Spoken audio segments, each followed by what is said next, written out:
Tax. Basic concept of income tax chapter number 2. നമ്മൾ ശരിക്കും പറഞ്ഞാൽ നമ്മളിപ്പോൾ historical aspect of income tax പഠിച്ചു. ഇന്ത്യയിലെ പ്രസന്റ് സിസ്റ്റം ഓഫ് ഇൻകം ടാക്സും ഇൻഡയറക്ട് ടാക്സും ഡയറക്ട് ടാക്സും എങ്ങനെയായിരിക്കും എന്ന് ജനറലായിട്ട് മനസ്സിലാക്കി. നമ്മൾ ഇനി അങ്ങോട്ട് പോകുന്ന സമയത്ത് ഇൻകം ടാക്സ് ആക്റ്റും ഇനി അങ്ങോട്ട് ഇൻകം ടാക്സും പഠിച്ചു വിടുകയാണ്. ഒരു ഇൻകം ടാക്സ് ആക്ട് എടുത്ത് നോക്കുകയാണെന്നുണ്ടെങ്കിൽ എങ്ങനെയാണ് ടാക്സബിൾ ഇൻകം കണ്ടെത്തേണ്ടത്, എങ്ങനെയാണ് ടാക്സ് ലയബിലിറ്റി കണ്ടെത്തേണ്ടത്, എങ്ങനെയാണ് അസസ്മെന്റ് നടത്തേണ്ടത്, എങ്ങനെയാണ് അപ്പീൽ കൊടുക്കേണ്ടത്, എങ്ങനെയാണ് പെനാൽറ്റി ഇമ്പോസ് ചെയ്യേണ്ടത്, എങ്ങനെയാണ് പ്രോസിക്യൂട്ട് ചെയ്യേണ്ടത്, ഇങ്ങനത്തെ അഡ്മിനിസ്ട്രേറ്റീവ് ആയിട്ടുള്ള കാര്യങ്ങളാണ് നിങ്ങൾക്ക് ഇൻകം ടാക്സ് ആക്ടിൽ കാണാൻ സാധിക്കുക. ഇൻകം ടാക്സ് ആക്ടിൽ എത്ര ശതമാനമാണ് ഇൻകം ടാക്സ്, എത്ര രൂപയാണ് ഇൻകം ടാക്സ് ഒന്നും കാണാൻ പറ്റില്ല. എങ്ങനെയാണ് കാൽക്കുലേറ്റ് ചെയ്യേണ്ടത്, എന്തൊക്കെ ഡിഡക്ഷൻസ് നിങ്ങൾക്ക് കിട്ടാം, എങ്ങനെ ടാക്സ് അടയ്ക്കാം, എങ്ങനെ നിങ്ങളെ പ്രോസിക്യൂട്ട് ചെയ്യും, എന്തിനൊക്കെ പെനാൽറ്റി കിട്ടാൻ സാധ്യതയുണ്ട്. പ്രൊസീജറൽ ആസ്പെക്ട് മാത്രമാണ് ഇൻകം ടാക്സിൽ കാണാൻ പറ്റുള്ളൂ. അപ്പോൾ ഒരു ഇൻകം ടാക്സ് ആക്ട് പഠിച്ചതുകൊണ്ട് ഈ വർഷത്തെ ഇൻകം ടാക്സ് എത്രയെന്ന് അറിയാൻ പറ്റില്ല. ഇൻകം ടാക്സ് പഠിച്ചത് കൊണ്ട് സാലറി എന്ന് പറയുന്ന ഒരു ഇൻകം ഉണ്ട്, അതിന് ടാക്സ് കാൽക്കുലേറ്റ് ചെയ്യണം എന്ന് പറയാം. എത്ര ശതമാനം ടാക്സ്, അത് ഇൻകം ടാക്സ് ആക്ടിൽ കാണില്ല. അത് എവിടെ കാണുള്ളൂ? ഫിനാൻസ് ആക്ടിലേ കാണുള്ളൂ. ഓരോ വർഷത്തെയും ഡിഡക്ഷൻസ്, ഇൻകം ടാക്സ് പെർസെൻറ്റേജ്, അതൊക്കെ എവിടെ കാണുക? ഫിനാൻസ്, ആ വർഷത്തെ ഫിനാൻസ് ആക്ടിലാണ് നിങ്ങൾക്ക് കാണാൻ സാധിക്കുക. അപ്പോൾ ഡെഫിനറ്റ് ആയിട്ട് നമ്മൾ എന്താ ചെയ്യേണ്ടത്? ഇൻകം ടാക്സ് പഠിക്കുമ്പോൾ ഒരു പുസ്തകം പഠിച്ചാൽ പോരാ. You need to read 2 books. One is income tax act to understand the basic components of income tax or basic procedures of income tax, and then you have to learn the practical aspect മനസ്സിലാക്കാൻ നിങ്ങൾ എന്ത് ചെയ്യണം? You have to go for അതിന്റെ annual finance act. So 3 കാര്യങ്ങളാണ് സാധാരണ income tax ആക്ടിൽ ഉണ്ടാവുക, main ആയിട്ടുണ്ടാവുക. ഒന്ന് അതിന്റെ income tax act 1961. It speaks about the basic എന്താണ് practical procedural aspects of income tax. Income tax 1962 first April 1962 ആണ് ഇംപ്ലിമെന്റ് ചെയ്യപ്പെടുന്നത്. 298 സെക്ഷൻസ് ആണ് ഇതിലുള്ളത്. ഇത് മാറുകയാണ്, ഇത് പുതിയ ഇൻകം ടാക്സ് ആക്ട് വരികയാണ്. മാറ്റങ്ങൾ എന്ന് പറഞ്ഞാൽ വലിയ മാറ്റങ്ങൾ, സെക്ഷൻ നമ്പറൊക്കെ മാറുള്ളൂ. പിന്നെ കുറെ പഴയ ആവശ്യമില്ലാത്ത കുറെ കാര്യങ്ങൾ ഇതിൽ പറഞ്ഞിട്ടുണ്ടാകാം. പിന്നെ ഒന്നൊരു ഓർഡർ അല്ല ഉണ്ടാവും, കാരണം കുറേ പ്രാവശ്യം അമെൻഡ് ചെയ്യുമ്പോൾ ഓർഡറൊക്കെ മാറും. അതൊക്കെ മാറ്റി ഒന്ന് ചെറുതാക്കുന്നു മാത്രമല്ല, ഇൻകം ടാക്സ് ഒന്നും മാറില്ല, പക്ഷെ കുറച്ചുകൂടി സുഖം ഉണ്ടാവും പഠിക്കാൻ. ദെൻ അതിനുശേഷം എന്താണ് ഓരോ 298 സെക്ഷൻ. അതിനുശേഷം നമ്മൾ വായിക്കേണ്ടത് ആനുവൽ ഫിനാൻസ് ആക്ട് ആണ്. ഓരോ വർഷത്തെയും ബഡ്ജറ്റ് സമയത്ത് ഇന്ത്യയുടെ ഫിനാൻസ് മിനിസ്റ്റർ അടുത്ത വർഷത്തെ നമ്മുടെ എക്സ്പെക്ടേഷൻസ് എന്താണെന്ന് പറയുന്നു. നമ്മുടെ ടാക്സ് പെർസെൻറ്റേജ്, ഡയറക്ട് ടാക്സിലോ ഇൻഡയറക്ട് ടാക്സിലുള്ള മാറ്റങ്ങൾ പറയുന്നു. അന്നത്തെ ഇക്കണോമിക് സിനാരിയോ അനുസരിച്ച് ഇൻകം ടാക്സ് ഉണ്ടാക്കുന്ന മാറ്റങ്ങളെ കുറിച്ച് പറയുന്നു. ഇതിനെല്ലാം ക്രോഡീകരിച്ചിട്ട് ഒരു ഫിനാൻസ് ആക്ട് പാർലമെന്റ് പാസ്സാക്കുന്നു. അത് പ്രസിഡന്റ് അപ്രൂവ് ചെയ്യുന്നു. അത് ഓട്ടോമാറ്റിക്കലി ആ വർഷത്തേക്ക് ഇൻകം ടാക്സ് ആക്ടിന്റെ ഭാഗമായിട്ട് മാറുന്നു. അത് ഓരോ വർഷത്തേക്കും വേറെ ആയിരിക്കും. ഓരോ ബഡ്ജറ്റിലും വരുന്നതനുസരിച്ചിട്ടാണ് income tax annual finance act ആ പർട്ടിക്കുലർ ഇയറിലേക്ക്. ഉദാഹരണം 4 കൊല്ലം മുമ്പത്തെ ഒരു ഇൻകം ടാക്സിനെ കുറിച്ച് കാൽക്കുലേഷൻ വരികയാണെങ്കിൽ നിങ്ങൾ ഒരിക്കലും ഈ ഇൻകം ടാക്സ് ബുക്ക് വെച്ച് നിങ്ങൾക്ക് ചെയ്യാൻ പറ്റത്തില്ല. നിങ്ങൾ ഇൻകം ടാക്സ് ആക്ട് എടുത്തിട്ട് ആ വർഷത്തെ ഫിനാൻസ് ആക്ട് എടുക്കണം. എന്നാലേ ആ വർഷത്തെ ഇൻകം ടാക്സ് എന്തായിരുന്നു എന്ന് നമുക്ക് മനസ്സിലാക്കാൻ പറ്റത്തുള്ളൂ. ദെൻ അതിനുശേഷം ഇൻകം ടാക്സ് റൂൾസ് ഉണ്ട്. എന്താ ഇൻകം ടാക്സ് റൂൾസ്?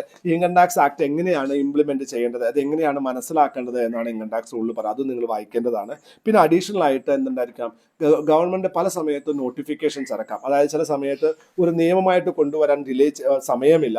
അപ്പോൾ ഗവൺമെന്റ് എന്ത് ചെയ്തേക്കാം, ചില നോട്ടിഫിക്കേഷൻസ് അതായത് നോട്ടിഫിക്കേഷൻസ് പറഞ്ഞാൽ അറിയിപ്പുകൾ, എന്തെങ്കിലും മാറ്റങ്ങൾ ഉണ്ടെങ്കിൽ നമ്മൾ അറിയിപ്പിച്ചേക്കാം. അതൊരു നോട്ടിഫിക്കേഷനായിട്ട്, ഗസറ്റിൽ നോട്ടിഫിക്കേഷനായിട്ട് വരിക, അത് നമ്മൾ അറിയണം. Then circulars and clarification. ചില സമയത്ത് ചില കാര്യങ്ങൾ പറയുമ്പോൾ നമ്മളത് ആൾക്കാർക്ക് മനസ്സിലാകുമെന്ന് വിചാരിച്ച് പറയുകയും പിന്നെ അവർക്ക് അത് മനസ്സിലാവാതിരിക്കുകയും ചെയ്തേക്കാം.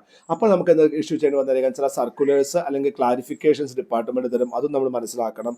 അതുപോലെ തന്നെ കോടതിയിൽ ഇതുമായി ബന്ധപ്പെട്ട കേസുകൾ നടന്നിട്ടുണ്ടാകാം. അതിൽ കോടതികൾ എടുക്കുന്ന തീരുമാനങ്ങൾ നിങ്ങൾ മനസ്സിലാക്കിയേ പറ്റുള്ളൂ.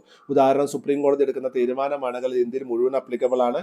ഹൈക്കോടതി എടുക്കുന്ന തീരുമാനങ്ങളാണെങ്കിൽ ആ ഹൈക്കോടതിയുടെ കീഴിലുള്ള കോടതികൾ അപ്ലിക്കബിൾ ആണ്. അപ്പോൾ ഡെഫിനറ്റ് ആയിട്ടും ലേറ്റസ്റ്റ് ആയിട്ടുള്ള എല്ലാ ജുഡീഷ്യൽ പ്രൊണൗൺസ്മെന്റ്സും നമ്മൾ അറിഞ്ഞിരിക്കണം. അപ്പോൾ ഇൻകം ടാക്സ് ആക്ട് ശരിക്കായിട്ട് മനസ്സിലാക്കണമെങ്കിൽ എന്തറിയണം? ഇൻകം ടാക്സ് ആക്ട് അറിയണം, പ്ലസ് ഫിനാൻസ് ആക്ട് അറിയണം, ദെൻ ഇൻകം ടാക്സ് റൂൾസ് അറിയണം, ദെൻ റെഗുലർ ആയിട്ട് നോട്ടിഫിക്കേഷൻസ്, അത് സർക്കുലേഴ്സ്, ക്ലാരിഫിക്കേഷൻ നമ്മൾ വായിച്ചിരിക്കണം.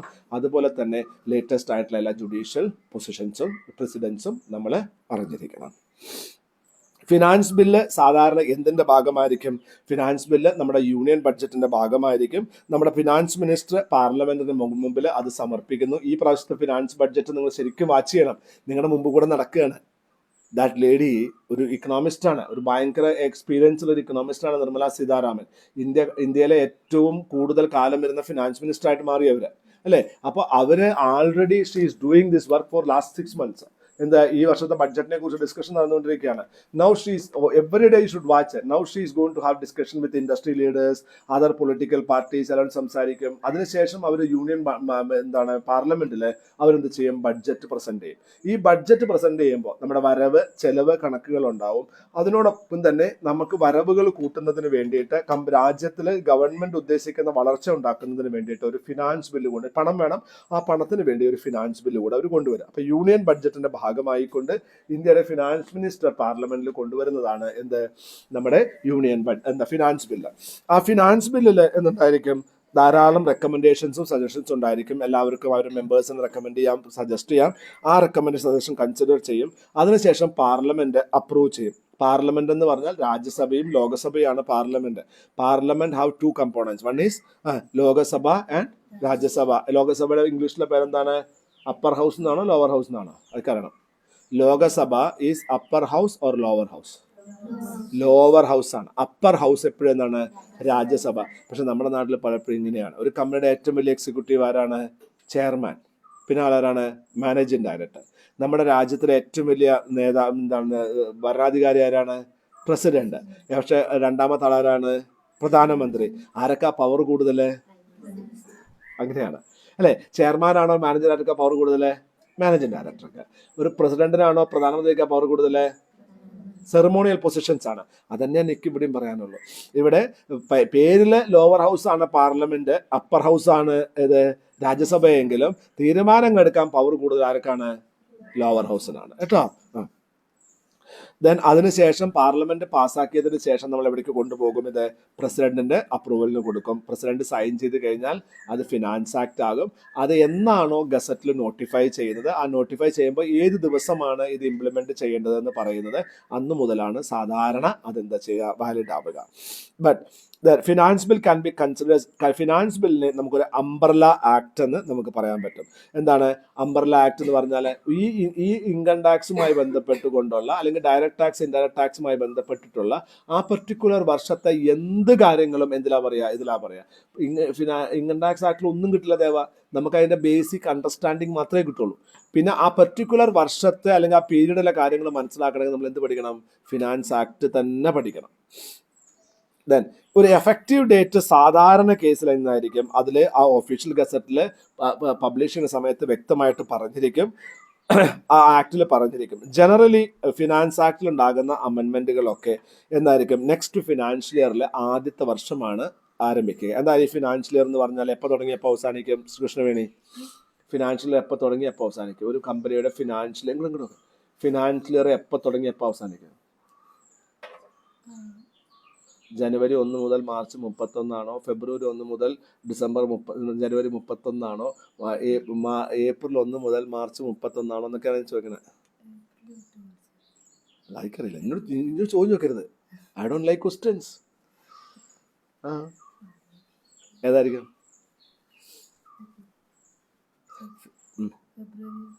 അഡേ ആദ്യം ഉത്തരം പറയാം, അതായത് തെറ്റിക്കുക. അതുകൊണ്ട് ഉറപ്പിക്കുക. അങ്ങനെ ഏപ്രിൽ 1 മുതൽ മാർച്ച് 31 വരെയാണ് ഫിനാൻഷ്യൽ ഇയർ. നിങ്ങളുടെ അക്കൗണ്ടിങ് ഇയർ മാറാം. യുവർ കമ്പനി, നമ്മൾ നെസ്ലയുടെ ഒരു കേസ് പിടിച്ചിട്ടുണ്ട്. നെസ്ലേക്ക് കമ്പനി ലോ ബോർഡിന്റെ അപ്രൂവൽ പ്രകാരം 1 ജനുവരി മുതൽ 31 ഡിസംബർ വരെയാണ് അവരുടെ അക്കൗണ്ടിങ് ഇയർ. അവരുടെ കണക്കുകൾ കമ്പനി ലോ പ്രകാരം അവർക്ക് ക്രിയേറ്റ് ചെയ്യാം. പക്ഷേ ഇൻകം ടാക്സ് ആക്ട് പ്രകാരം ഇങ്ങനെ ഒരു പ്രൊവിഷൻ ഇല്ല. നിങ്ങളുടെ അക്കൗണ്ടിങ് ഇയർ എങ്ങനെയാണെങ്കിലും നിങ്ങളുടെ ഫിനാൻഷ്യൽ ഏതാണ്?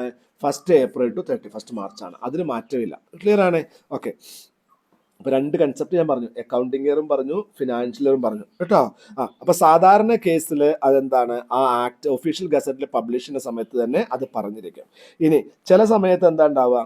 സാധാരണ കേസിൽ ജനറലി ഫിനാൻസ് ബില്ല് ഉണ്ടാകുന്ന അമെൻമെന്റുകൾ അടുത്ത ഫിനാൻഷ്യൽ ഇയർ തുടങ്ങുന്ന ആദ്യത്തെ ദിവസമാണ് ഇംപ്ലിമെന്റ് ചെയ്യുക. ദെൻ ഏതെങ്കിലും തരത്തിൽ ഇൻഡയറക്ട് ടാക്സുമായിട്ടോ അഡ്വലോറം ടാക്സ്. എന്താണ് അഡ്വലോറം ടാക്സ്? ദൈവം പറയൂ. അഡ്വലോറം എന്താ പറഞ്ഞോ? അത്രേ ഉള്ളൂ.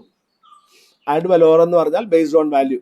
ഒരു വാല്യൂ ബേസ്ഡ് ടാക്സ് ഉണ്ട്. എന്ത് വാല്യൂ ബേസ്ഡ്? ഒരു എമൗണ്ടിന് എത്ര ടാക്സ് ഉണ്ട്. അഡ്വലോറം ടാക്സ് അല്ലെങ്കിൽ ഇൻഡയറക്ട് ടാക്സ് ആണെങ്കിൽ എന്നാണോ ഈ ബഡ്ജറ്റ് അവതരിപ്പിക്കുന്നത് അതിൻ്റെ അന്ന് രാത്രി 12 മണിക്ക് മുതൽ അത് ഇംപ്ലിമെന്റ് ചെയ്യപ്പെടും. സാധാരണ കേസിൽ ഈ ഫിനാൻസ് ആക്ട് എന്നു മുതലാണ് ഇംപ്ലിമെന്റ് ചെയ്യുക എന്ന് ആക്ടിൽ പറഞ്ഞിരിക്കും. അത് സാധാരണ ഏതായിരിക്കും? 1 ഏപ്രിൽ മുതലായിരിക്കും.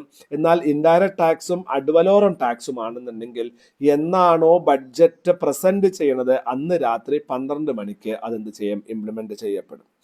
ഇമ്പോർട്ടൻറ്റ് ഡെഫിനിഷൻസ് എന്തൊക്കെയാണ്? Important definitions: all incomes are recognise under 5 ഹെഡുകളാണ് ഇൻകം ടാക്സ് ആക്ട് പ്രകാരമുള്ളത്. സാർ ഇന്നലെ പറഞ്ഞില്ലേ? ഏതൊക്കെയാ പറഞ്ഞേ? കേക്കട്ടെ ഞാനൊന്ന്. Income head from under head salary, then house property, PGBP എന്താണ്? Profit and gains from business or profession. നിങ്ങളൊക്കെ അതാണ്. Tomorrow if you become a company secretary, നിങ്ങളുടെ ഏറ്റവും കോർ ഏരിയ ഇതാണ്, PGBP ആണ്. കാരണം ഒന്നുകിൽ നിങ്ങൾ ആരായിരിക്കും? ഒരു കമ്പനിയിൽ ജോലി ചെയ്യുന്നുണ്ടാകാം, അല്ലെങ്കിൽ നിങ്ങൾ ഒരു പ്രാക്ടീസിങ് കമ്പനി സെക്രട്ടറി ആകാം. So profit or gains from business or profession, PGBP. Then പിന്നെ ഏതാ? Capital gain. എന്താണ്?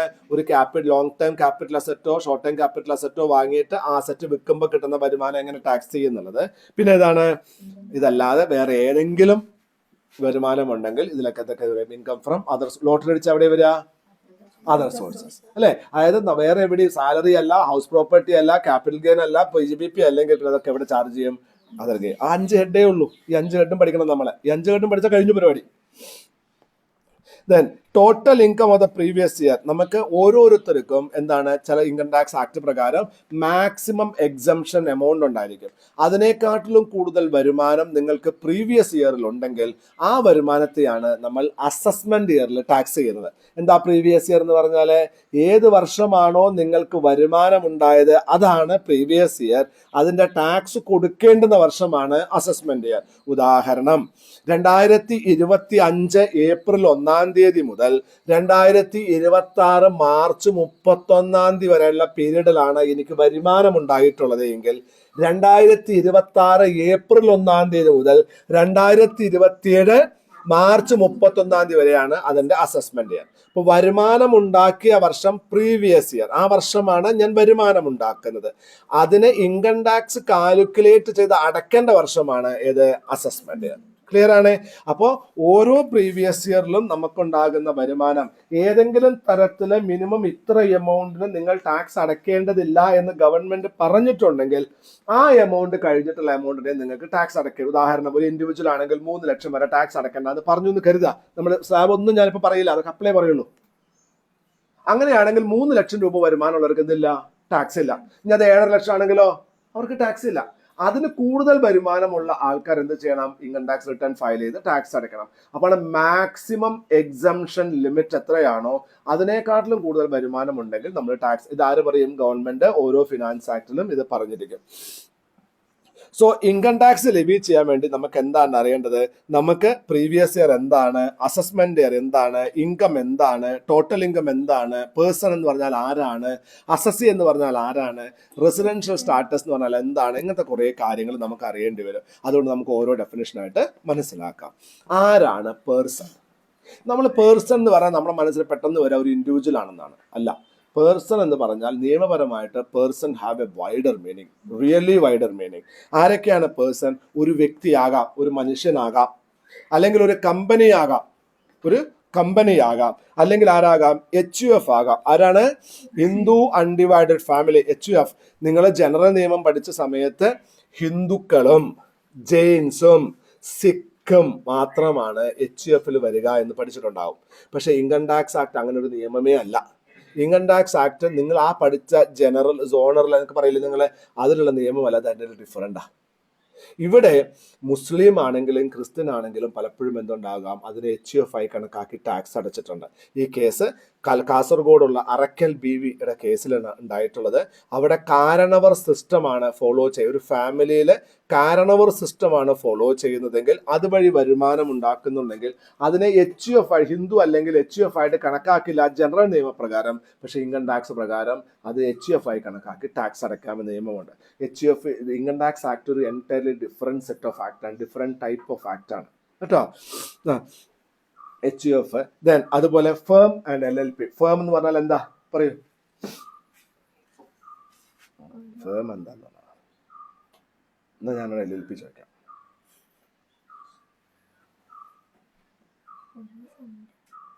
ബൈലൽപിയോ 1.5 സംരംഭം. അടി വരണ്ടേ നിനക്ക്? ഫേം എന്ന് പറഞ്ഞാൽ പാർട്ട്ണർഷിപ്പ്.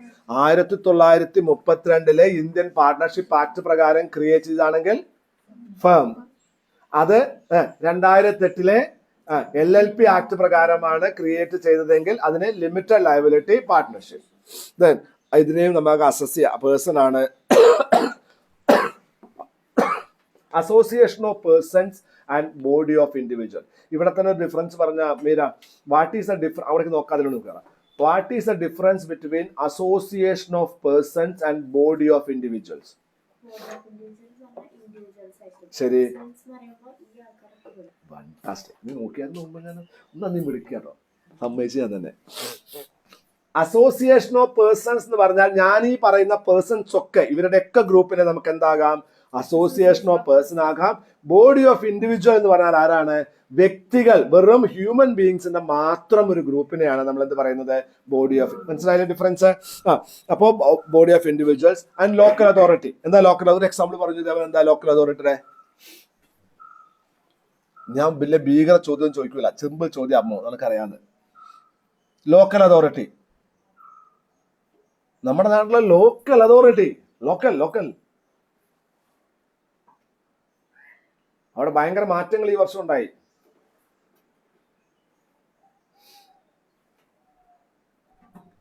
ഭയങ്കര മാറ്റങ്ങൾ ഉണ്ടായി ഈ വർഷം 2025 26 അല്ലെ? 26 25 ലാസ്റ്റ് 26 ആയിട്ട് ഭയങ്കര മാറ്റങ്ങൾ ഉണ്ടായി.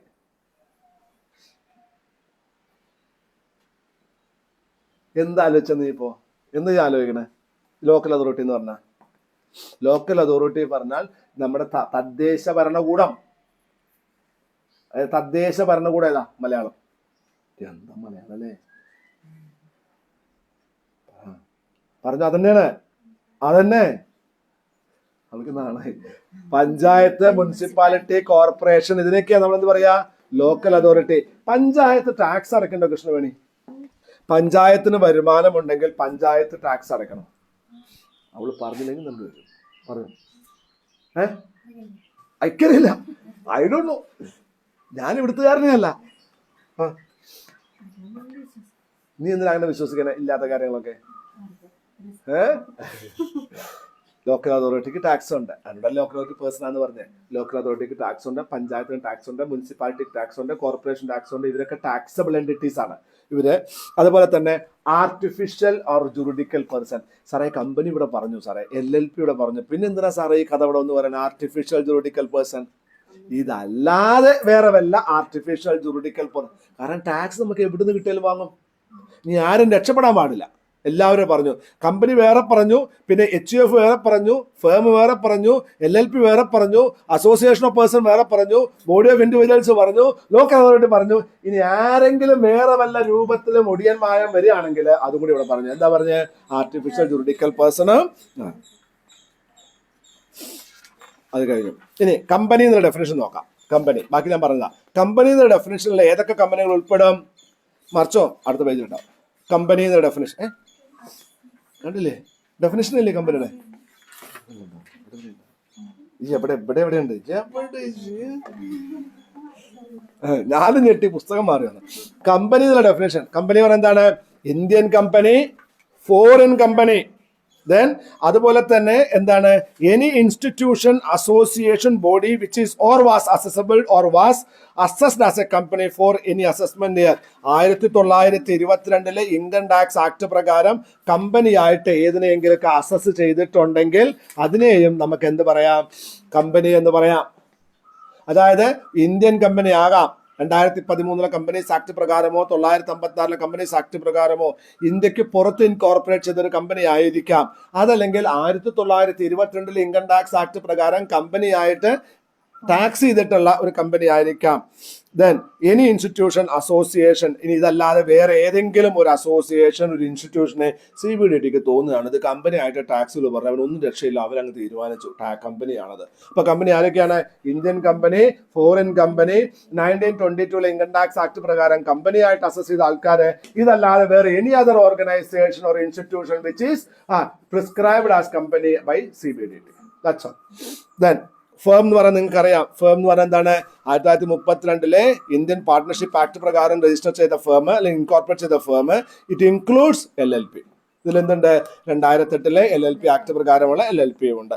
ദെൻ അസോസിയേഷൻ ഓഫ് പേഴ്സൺസ് ഞാൻ പറഞ്ഞു, ബോഡി ഓഫ് ഇൻഡിവിജ്വൽസ് ഞാൻ പറഞ്ഞു. അസോസിയേഷൻ ഓഫ് പേഴ്സൺസിൽ എന്താ ഉണ്ടാവുക? അസോസിയേഷൻ ഓഫ് പേഴ്സൺസിൽ അവർക്ക് അതില് പേഴ്സൺസിന്റെ അസോസിയേഷൻ ആണ്. ബോഡി ഓഫ് ഇൻഡിവിജ്വൽ എന്തായിരിക്കും? വ്യക്തികളുടെ അസോസിയേഷൻ ആണ്. ബോഡി ഓഫ് ഇൻഡിവിജ്വൽസിൽ only individuals can be members, no other person can be members. Association of person and body of individual difference ഒന്നുകൂടി പറയുന്നു. Association implies voluntary association. Then body of individuals എന്ന് പറഞ്ഞാൽ ശരിക്കും പറഞ്ഞാൽ അസോസിയേഷൻ ഓഫ് പേഴ്സൺ ഒരു profit motive ഉണ്ടാവും, പക്ഷെ body of individuals ഒരു പ്രോഫിറ്റ് മോട്ടീവ് ഉണ്ടാവില്ല. പള്ളി കമ്മിറ്റി അസോസിയേഷൻ ഓഫ് പേഴ്സൺ ആണോ ബോഡി ഓഫ് ഇൻഡിവിജ്വൽ ആണോ? അല്ല, ബോഡി ഓഫ് ഇൻഡിവിജ്വൽ. അവർക്ക് പ്രോഫിറ്റ് മോട്ടീവ് ഉണ്ടോ? അസോസിയേഷൻ ഓഫ് പേഴ്സൺ ആണെങ്കിൽ ലാഭമുണ്ടാക്കുക എന്ന ലക്ഷ്യത്തോടു കൂടി പേഴ്സൺസ് അസോസിയേറ്റ് ആണ്. പേഴ്സൺസ് പറഞ്ഞ വ്യക്തികളല്ല, ഇൻകം ടാക്സ് ആക്ട് പ്രകാരമുള്ള പേഴ്സൺസ്. ഇപ്പൊ 2 കമ്പനികൾ ചേർന്നിട്ട് ഒരു ഗ്രൂപ്പ് ഒരു അസോസിയേഷൻ ഉണ്ടാക്കുകയാണെങ്കിൽ അതിന് എന്താ പറയാ? അസോസിയേഷൻ ഓഫ് പേഴ്സൺസ് എന്നാ പറയാ.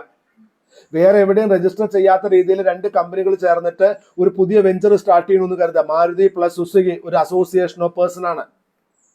അവർ പ്രോഫിറ്റ് മോട്ടീവ് ഉണ്ട്. പള്ളി കമ്മിറ്റി, അമ്പല കമ്മിറ്റി, ഇതൊന്നും അസോസിയേഷൻ ഓഫ് പേഴ്സൺ അല്ല. അവിടെ എന്താണ്? ബോഡി ഓഫ് ഇൻഡിവിജ്വൽ ആണ്. അവർക്ക് പ്രോഫിറ്റ് മോട്ടീവ് ഇല്ല, വ്യക്തികൾ മാത്രമേ അതിലുണ്ടാവുള്ളൂ. ദെൻ ഒബ്ജക്റ്റ് എന്ന് പറഞ്ഞാൽ എന്താണ്? ഈ അസോസിയേഷൻ ഓഫ് പേഴ്സണ് വരുമാനം ഉണ്ടാക്കലാണ് ലക്ഷ്യം. ലോക്കൽ അതോറിറ്റി പറഞ്ഞാൽ എന്താണ്? ലോക്കൽ അതോറിറ്റി ഞാൻ പറഞ്ഞു. എന്താ ലോക്കൽ അതോറിറ്റി എന്ന് പറഞ്ഞില്ലേ ഇപ്പോ? അതാണ് local authority. Then every artificial juridical person not falling within, ഈ പറഞ്ഞതിലൊന്നും പെടാത്ത വേറെ ഏതെങ്കിലും തരത്തിലുള്ള ആൾക്കാരുണ്ടെങ്കിൽ അത് ആർട്ടിഫിഷ്യൽ ജുറിഡിക്കൽ പേഴ്സൺ ആണെങ്കിൽ അതിനെ നമ്മൾ എന്ത് പറയും? പേഴ്സൺ എന്നുള്ള ഡെഫിനേഷനിൽ പറയും. Will take a break of 5 minutes.